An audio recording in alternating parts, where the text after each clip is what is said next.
Radio Publique Africaine.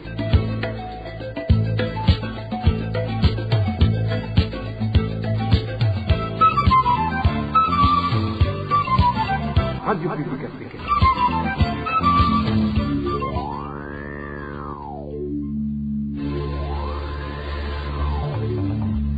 C'est le moment de suivre le journal parlé en français.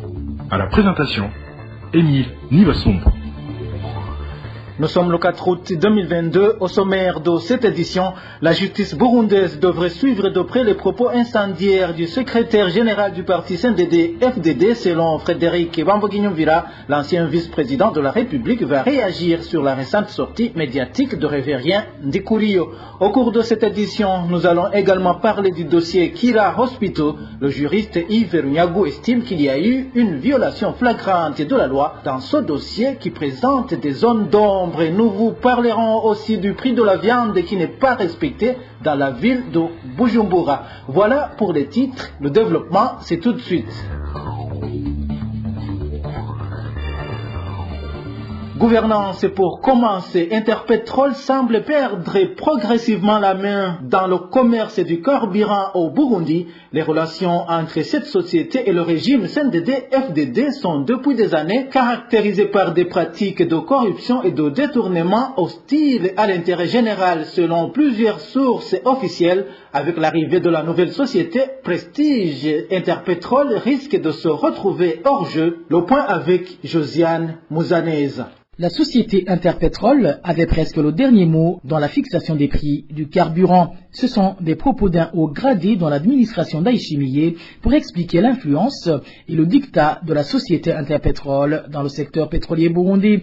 Toutefois, cette influence, précise notre source, est intimement liée aux pots de vin que la société distribue régulièrement à différents dirigeants ainsi que d'énormes contributions versées aux partis au pouvoir, des sommes que la société Interpetrol récupérées dans la fixation des prix et le paiement des taxes dans les caisses de l'État, selon toujours ce cadre de l'État. Pour son monopole dans le secteur du carburant, la société Interpetrol verserait régulièrement des sommes colossales aux dirigeants.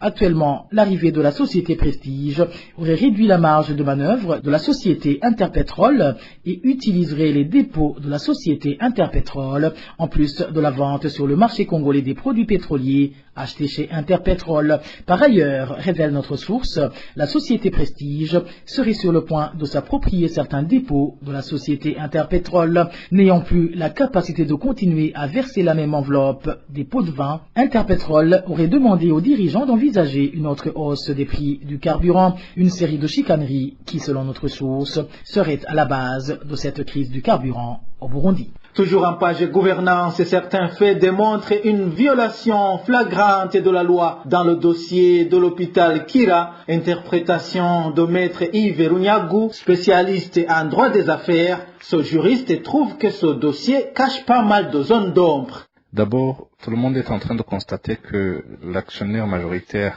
c'est-à-dire la société suisse, qui a logiquement tout intérêt à ce que son investissement soit protégé contre les éventuels dérapages des dirigeants de l'entreprise, mais cette société ne s'est jamais plainte d'une quelconque mauvaise gestion. Manifestement, avant que l'affaire n'éclate même au grand jour, les actionnaires minoritaires ne s'étaient encore jamais plaints aussi d'une quelconque mauvaise gestion. Et ils n'avaient même jamais soulevé un problème éventuel d'abus de majorité, par exemple. Et si jamais problème il y en avait, la question ici qui se poserait, c'est pourquoi n'auraient-ils pas été les premiers à saisir le ministère public pour ouvrir une enquête, surtout que parmi eux, je parle de ces actionnaires minoritaires, il y a des sociétés dont les dirigeants sont directement liés aux organes gouvernementaux. Vous comprenez déjà qu'à ce niveau uniquement, il y a un flou total qui renferme probablement d'autres motifs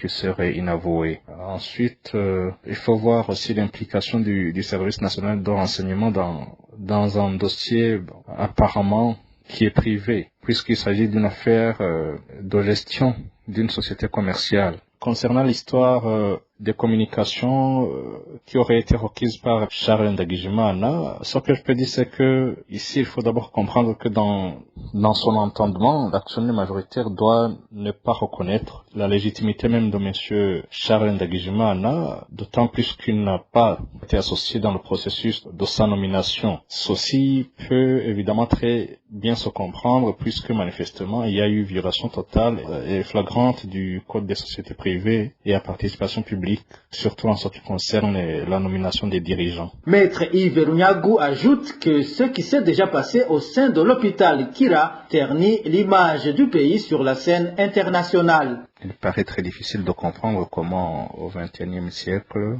dans un pays censé avoir des organes démocratiquement élus, pareille chose puisse arriver. Une autre chose est que ce qui se passe risque aussi de ternir davantage l'image du Burundi et dissuader les éventuels investisseurs étrangers qui auraient aimé apporter leur argent au Burundi. L'implication même du service national des renseignements dans cette affaire n'est pas de nature à tranquilliser quiconque. Peut-être qu'il y a des gens qui n'ont pas encore compris qu'il est important que des gens puissent apporter leurs investissements dans un pays comme le nôtre pour aider dans son développement et qui malheureusement pensent toujours que le seul développement qui compte à leurs yeux c'est celui qui est individuel. Tout ce qui est en train de se faire, manifestement, ça n'augure rien de bon pour le règne du président Evariste Ndayishimiye. C'est là où nous pensons que les gens proches de lui devraient sérieusement s'investir pour lui éviter des erreurs qui risquent de lui causer des ennuis peut-être dans l'avenir. Dans un instant, nous parlons politique. La justice burundaise, aussi illusoire soit-elle, devrait suivre de près les propos incendiaires du secrétaire général du parti CNDD-FDD qui ne cesse d'encourager les membres de ce parti à tuer quiconque est soupçonné de vouloir perturber la sécurité nationale. Réaction du politique Frédéric Bamvuginyumvira, cet ancien vice-président burundais rappelle à Révérien Ndikuriyo que la peine de mort a été abolie au Burundi et que prêcher les tueries n'avantage en rien le pays mais contribue plutôt à l'enfoncer dans un gouffre. Cet appel public au meurtre est condamnable par la loi. Et c'est à ce propos justement que je voudrais formuler mes commentaires. Le mouvement CNDD-FDD se comporte comme s'il était toujours en rébellion. Il n'a pas encore compris qu'il est là pour gérer le pays et non pas pour continuer à gérer les Imbonerakure et gérer les militants du CNDD-FDD uniquement. Tout État organisé repose sur la loi. Et la question de tuer quelqu'un relève de la loi. Et dans notre pays, il a été supprimé la peine de mort. Au nom de quoi Révérien Ndikuriyo peut appeler au meurtre publiquement. On constate que le CNDD-FDD n'entend pas parler de la démocratie. Et s'il en parle, c'est juste au bout des lèvres. Parce que on ne peut pas croire à la démocratie et tenir de tels propos publiquement. La démocratie, c'est la loi. Et la démocratie, c'est le respect des positions des uns et des autres. Je crois qu'on ne peut pas ne pas comprendre dans quel contexte évolue le monde. Le monde a ses règles.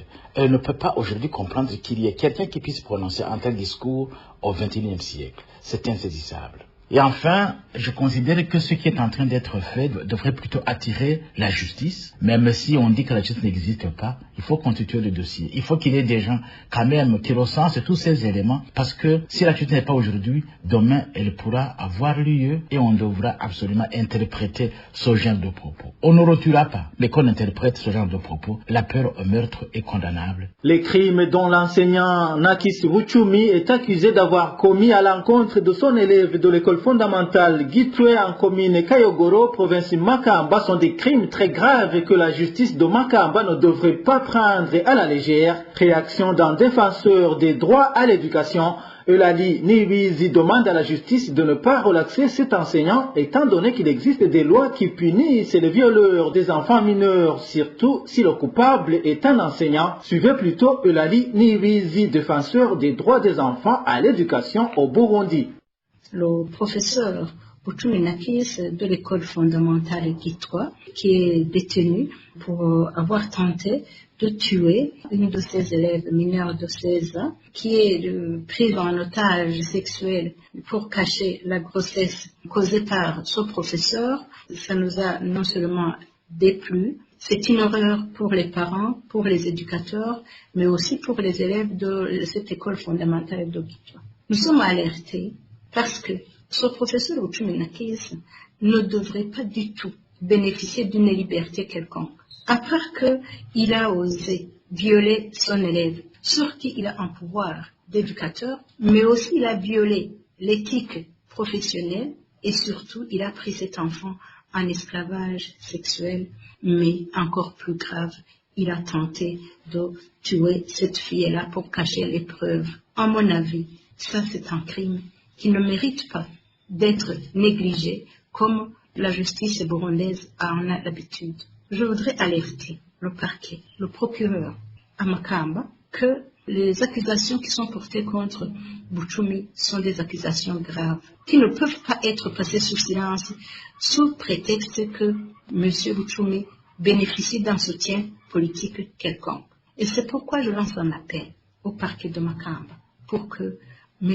Buchumi soit maintenu en prison, qu'il soit jugé conformément à la loi, conformément au règlement scolaire, conformément à la loi qui protège les mineurs contre le harcèlement sexuel, contre les violences basées sur le genre, mais aussi qu'il soit sanctionné conformément à la procédure qui s'applique à toute personne qui commet un attentat. Libérer Buchumi Nakis serait en fait une formule de montrer que le crime qu'il a commis n'a aucune valeur au niveau social et au niveau juridique. Ce serait consacrer l'impunité. Les mauvaises conditions de détention des combattants du mouvement Red Tabara à Mimba peuvent engendrer des troubles psychologiques et d'autres formes de comportements nuisibles à leur santé. C'est l'analyse du psychologue Bienvenu Ndouayo après plus de 10 mois de détention de ces combattants dans des conditions inhumaines.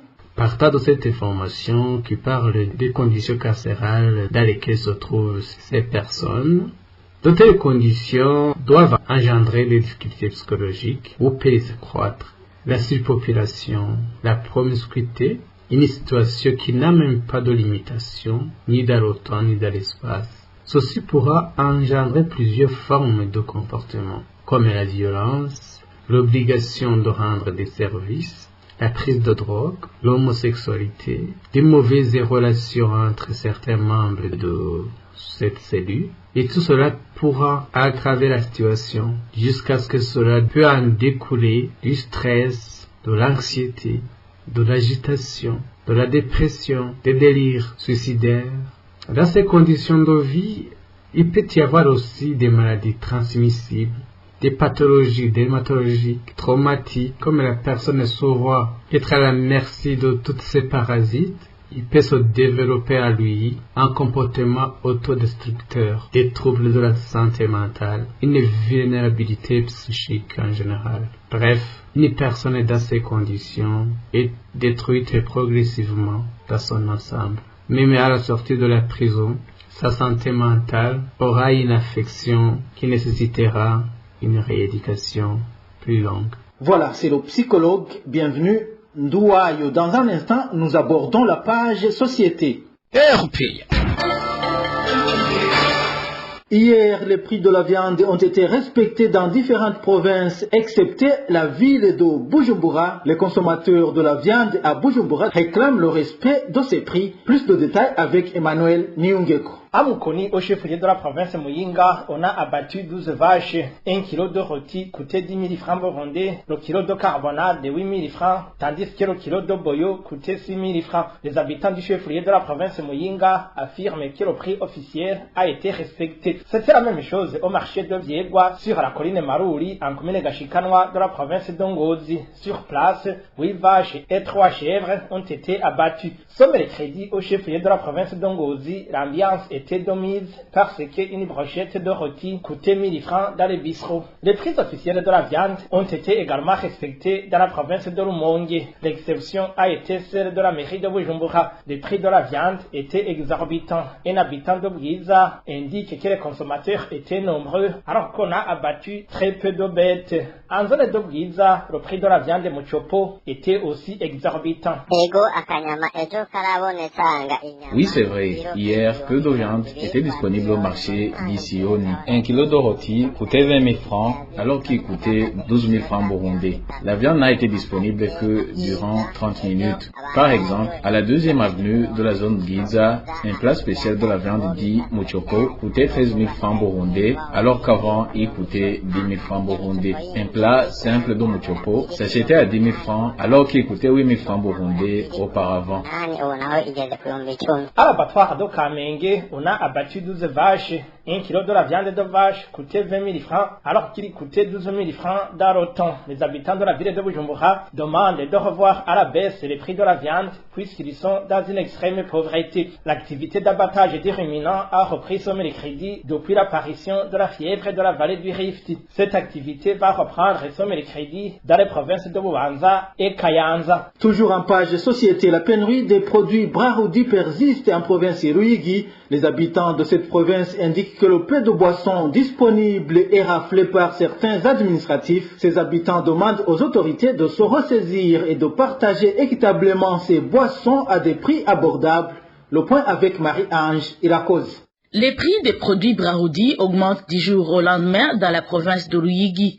Un habitant de cette province qui s'est entretenu avec la RPA fait le point sur les prix pratiqués actuellement par rapport aux prix officiels. La primus qui s'achetait au prix officiel de 1500 s'achète pour le moment entre 2000 et 2500 francs burundais. Le prix officiel de l'Amstel est de 1800 mais s'achète aujourd'hui entre 2700 et 3000 francs burundais. La primus de 50 centilitres, communément appelée Badjou, s'achetait 1000 francs au prix officiel, mais pour le moment s'achète entre 1400 et 1500 francs burundais. L'Amstel de 33 centilitres, qui s'achetait officiellement à 1200, s'achète actuellement à 1500 francs burundais.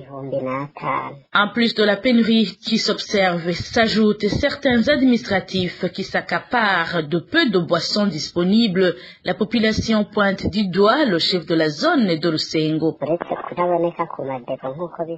Sur les dépôts de la Brarudi, ces boissons sont rares. Les propriétaires des bistrots se font inscrire et attendent longtemps pour en avoir. Une fois disponibles, ils les transportent pour les revendre en Tanzanie. Par exemple, un certain Patrice Ilakodze, chef de la zone de Rusengo, vient chaque fois au dépôt pour s'en procurer. Et c'est sa femme qui s'y présente souvent. On lui donne chaque fois 20 caisses, alors qu'il n'a pas de cabaret. Pour le moment, les gens qui ont des fêtes de circonstances ont de la peine pour trouver ces produits Brarudi. La population demande aux administratifs de partager le peu de produits disponibles avec les autres citoyens. La rédaction de la RPA n'a pas encore pu joindre Patrice Ilakodze, chef de la zone de Rusengo, pour qu'il s'exprime sur ces allégations de la population. Pour clore cette édition, parlons de cette initiative d'envoyer les réfugiés au Burundi pour s'enquérir de la situation appelée Go and See Come to Tell, qui n'est pas du tout la meilleure solution pour convaincre les réfugiés à rentrer dans leur pays. Réaction de maître Vital Nshimirimana, président du Force. Il réagit après que ce lundi, 14 réfugiés burundais en Tanzanie ont été envoyés au Burundi. Vital Nshimirimana demande au gouvernement burundais de stopper plutôt les crimes qui poussent ces Burundais à fuir le pays. Cette entreprise est une entreprise politique et qui vise à faire la propagande et pour inviter, voire forcer les réfugiés à retourner dans le pays par cette ruse-là. Une initiative pareille avait été initiée en 2017 par l'ancien ministre de l'Intérieur Pascal Barandagié, son homologue de la République d'Ouganda, mais il n'a pas produit aucun effet parce que tous les réfugiés, qu'ils soient installés en Tanzanie, en Ouganda ou dans d'autres pays voisins, savent exactement les raisons de leur fuite. Ils savent les conditions qui sont nécessaires pour leur retour. Si le gouvernement du Burundi ou celui de la Tanzanie veut collaborer pour obtenir le retour massif des réfugiés, la République unie de Tanzanie, à raison de son autorité morale, à raison du fait qu'il est bien écouté par les dirigeants burundais, devrait investir dans des conseils utiles, dans des conseils raisonnables